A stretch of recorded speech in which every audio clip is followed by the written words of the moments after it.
So Hall Jordan is saying, for a long time, I have been feeling that if it comes to that, I'm not sure what that is.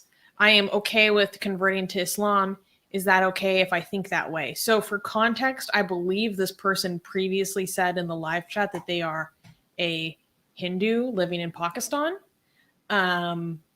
So I am thinking that you're making a calculation in terms of your own personal safety and also social standing and economic and social mobility. You're trying to make a calculation of, if I convert to Islam, will that provide me with more opportunities or security? That's a really difficult decision. I don't know enough about your circumstance to be able to provide you with a good answer. I think that if you do that, you have to make sure that you are incredibly aware of what the consequence is if you leave, right? Because it's a one-way thing. Like, you can convert, but then as long as you are in Pakistan, outwardly, you have to be a Muslim. So I would think extremely carefully about that, and really ask yourself how much you're willing to commit to that as long as you are in the country. That's as much as I can say, given that I don't know enough about what you're going through.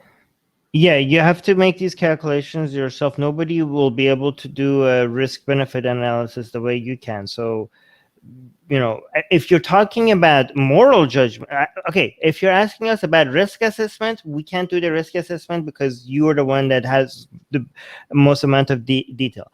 If you're asking us to judge it based on a moral judgment, in my opinion, anything you do for reducing risk is, you shouldn't feel bad for, like, if you have to do something for reducing your risk, if that was the motivation. Again, I'm not justifying whether risk-wise it's going to increase your risk or decrease it. I don't know, but don't worry about it being something immoral, because you're trying to survive, right? Or like, it's completely, I wouldn't see this as anything morally unjustifiable if you're just trying to reduce from that aspect. I'm going to say, like, if this is something you need to do to survive, do it.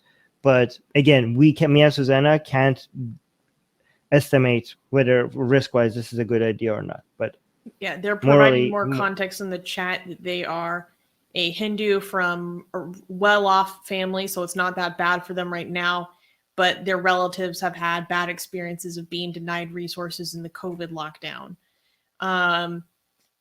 So again, that's not enough for me to make a really well-informed risk assessment for you. Only you can do that. And if it's not that bad for you right now, I wouldn't pursue that right now. Yeah, but again, just be mindful. You are responsible for this yourself. Yeah, just be mindful about all the, like, now you're entering into a world that you're talking about your religion, that you're talking about converting.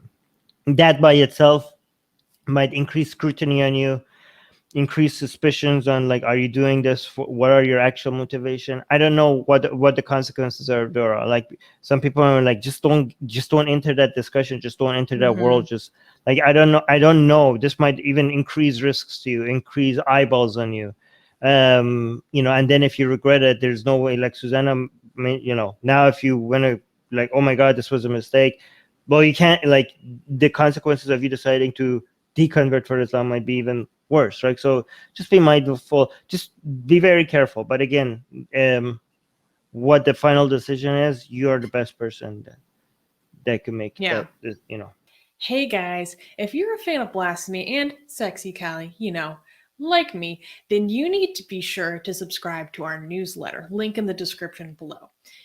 Because if you subscribe, we will send you a free copy of our Blasphemous Art ebook. And let me tell you, it is the tastiest blasphemy that you can find anywhere available today. And we are so generous with our blasphemy that we continue to send you more blasphemy every week. So make sure to subscribe. Link in the description below.